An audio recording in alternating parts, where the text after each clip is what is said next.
Diyos ko, alam mo lang, abot-abot ang bash sa amin.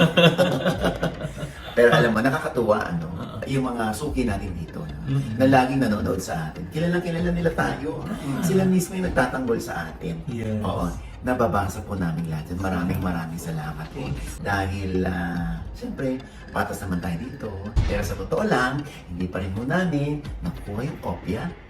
At yun ay iintayin namin at syempre wala naman kaming choice kundi idepensa rin ang aming panig, kumuha rin ng abogado para maipagtanggol ang aming sarili. Buksan niyo man ang puso. Hindi po ako galit kay Bea Alonzo. Kasi ako naniniwala ko karapatan niya yan.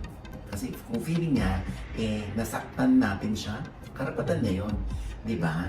In the same way na, syempre, karapatan din namin i-depensa yung aming sarili at ipaglaban kung ano yung para sa amin ay fairness sa amin.